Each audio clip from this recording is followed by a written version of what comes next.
The world of imagination was pulled down into the heavy physical body so that what should rightly be free imagination working merely in the soul becomes instead something that rams the soul down into the organism, thereby causing the organism also to live on imaginations. You can hardly find a more telling description of what I mean than in the words of Alfred de Musset, in which he attempts to give us a picture of the condition of his soul. De Musset is one who feels the presence of the imaginative life in himself, but he also feels the onslaught upon this life of imagination that seeks to thrust it right down into the bodily nature. This life of imagination, which does not belong in the bodily nature but should develop freely, hovering in and existing purely as a thing of the soul, is there taken hold of by earthly gravity and by what belongs to the body. In his book, Let Louis, which he was led to write from his relation with Georges Sand, you will find a fine description of his soul life. I would like to quote here a passage that will serve to show how he feels himself to be placed within an imaginative life that is the scene of conflict and dispute. He says, "Creation disturbs and bewilders me, it sets me trembling. Execution, always too slow for my desire, starts my heart beating wildly. Weeping, and restraining myself with difficulty from crying out, I give birth to an idea. In the moment of its birth it intoxicates me, but next morning it fills me with loathing. If I try to modify and change it, it only gets worse and escapes me altogether. It would be better for me to forget it, and wait for another. But now this other comes upon me in such bewilderment, and in such boundless dimensions that my poor being cannot grasp it. It oppresses me, tortures me, until it can be realized. Then come the other sufferings, the birth throes, really physical pains that I am quite unable to define. Such is my life when I let myself be ruled by this giant artist who is in me. Note the contrast with Boehme, who feels the God in him. With de Musset it is a giant artist. It were better that I live as I have resolved, committing excesses of every kind in order to kill this gnawing worm, which others modestly call inspiration and I quite often openly call illness." Almost every single sentence of this quote can be matched with a sentence in our quotation from Boehme. How singularly typical! Remember what I said just now, that normal evolution seeks to progress slowly. We shall have more to say about this tomorrow. Here, as described by de Musset, it is a wild charge, it cannot be fast enough. The picture he gives us as he surveys himself is marvelous. "Creation disturbs and bewilders me, it sets me a tremble," he says, because this too will go faster and faster and come storming in upon him from the Ahrimanic side, disturbing what is still trying to progress slowly. "Execution, always too slow for my desire, starts my heart beating wildly." Here you have the whole psychology of the man who wants to live in free imaginations and is distressed and vexed by the onslaught of Ahrimanic forces. "Weeping and restraining myself with difficulty from crying out." Think of it. The imaginations work so physically in him that he feels like crying out when they find expression in him. "I give birth to an idea. In the moment of its birth it intoxicates me, but next morning it fills me with loathing. This because it comes from his organism and not from his soul.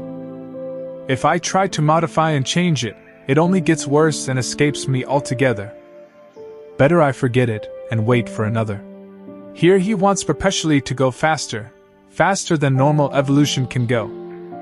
But now this other comes upon me in such bewilderment, and in such boundless dimensions that my poor being cannot grasp it. It oppresses me, tortures me, until it can be realized. Then come the other sufferings, the birth throes, actual physical pains that I am quite unable to define.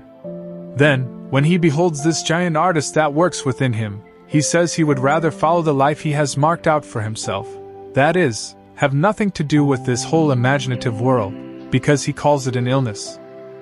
Now take by way of contrast, the saying of Jacob Boehme. "I declare before God, I myself do not know how it comes to pass in me." Here you have an expression of joy and bliss. Confusion and bewilderment, on the other hand, can be heard in the words of de Musset. "Creation disturbs and bewilders me, it sets me trembling. Execution, always too slow for my desire, starts my heart beating wildly." With Bohm, all is of the soul, and when he wants to write, he does not feel as though a giant artist, who makes him unhappy, were dictating to him, but a spirit. He feels that he is transported into the world where the spirit dictates to him. He is in this world and he is supremely happy to be there because a continuous stream of knowledge is given him that flows slowly and steadily on. Bohm is inclined to receive this slow stream of knowledge. He does not find it too slow because he is not overwhelmed by the swift attacking force I have described to you. On the contrary, he is protected from it. If time permitted, we could present many more instances of ways in which individual human beings are situated in the world process. The examples I have selected are from those whose names have been preserved in history, but, in a sense, all of mankind is subject to these same conditions in one way or another. I have only chosen these particular examples in order to express what is really widespread, and by taking special cases I have been able to give you a description of it in words. If you will try to make a survey of what we have been saying, you will then be able to understand much of what has come about in the course of evolution. It would be quite possible in this connection to study many other phenomena of life. If, however, we confine ourselves today to the spiritual life, and moreover to that special region of the spiritual life comprising knowledge and cognition, we shall be able to find in it qualities that are characteristic of modern man, the recognition of which will make many things in life comprehensible. Since it is not possible to say much about the external life of today, owing to the existing prejudices and because men's souls are so deeply bound up with the conditions of the times in which they live, you will readily understand that it is only in a limited way that I can speak of the things that are carrying their influence right into the immediate present. It cannot be otherwise, as I have frequently made clear to you. I would like, however, to indicate certain phenomena of our time that are less calculated to arouse passions and emotions. Let me describe some phenomena that I will select from the life of cognition and feeling. I think you will find them underlying all I have been saying about the forces at work in this fifth post-Atlantean epoch. We will first consider these phenomena in a purely historical way in order afterward to see their relation to these forces. Let us take first a phenomenon in which we all necessarily feel the deepest interest. The kind of understanding men have of the nature and being of Christ is of great significance, and so we will select examples of various kinds of understanding of his nature and being that lie near at hand. We have first of all a modern instance in Ernest Renan's The Life of Jesus, which appeared in the 19th century and went rapidly through many editions. I believe the 20th appeared in 1900 after his death. Then we have The Life of Jesus, which is really no Life of Jesus at all, by David Friedrich Strauss. Then we cannot say, a Life of Jesus, but coming from the east of Europe it is a view and conception of Christ that is of deep significance. It is not a life of Jesus but an understanding of Christ that culminates in what Soloviev wrote about him and his part in the evolution of the earth. How significant are these three expressions of the spiritual life of the 19th century: The Life of Jesus by Renan, The Life of Jesus by Strauss, which is no life of Jesus at all, and we shall presently hear why, and Soloviev's conception of the meaning of the Christ event in the evolution of the earth, for it is true, at any rate, to say that all of his work culminates in the Christ idea. What is the fundamental premise of Renan's description of Jesus' life?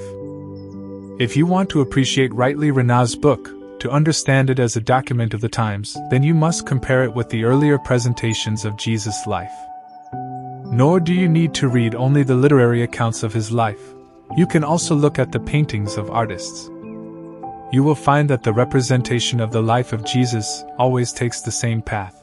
In the early centuries of Roman Christianity, it was not only Christianity that was taken over from the East but also the manner in which Jesus was presented. The Greek art of pictorial representation was there in the West, as we know, but the ability to portray the Christ remained with the East. The Jesus countenance that is characteristic of Byzantine art was found repeatedly in the West until, in the 13th century, national impulses and ideas began to arise. Those national ideas and impulses that later worked themselves out in the way I have indicated in these last lectures.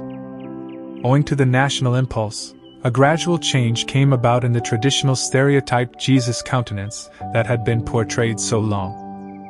Each of several nations appropriated the Jesus type and represented him in its own way, and so we must recognize many different impulses at work in the different representations. Study, for example, the head of Jesus as painted by Guido Reni, Murillo, and Lebrun, and you will see how strikingly the national point of view steals in. These are only 3 instances that one could select. In each case there is a strong desire to represent Jesus in a national way. One has the impression that in Guido Reni's paintings, to a far greater degree than was the case with his predecessors, we can detect the Italian type in the countenance of Jesus. Similarly, in Murillo's representations, the Spanish; in Lebrun's, the French.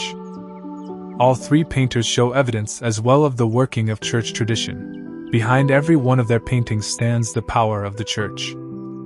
Contrarily, you will find a resistance to this far-reaching power of the church, which we recognize in the art of Murillo, Lebrun, and Reni, in the works of Rubens, Van Dyck, and Rembrandt, a resistance to it and a working in freedom out of their own pure humanity. Considering art in respect of its representations of the Jesus countenance, you have here direct artistic rebellion. You will now see that there is no standing still in this progression in the representation of Jesus because the forces that are at work in the world work also right into this domain.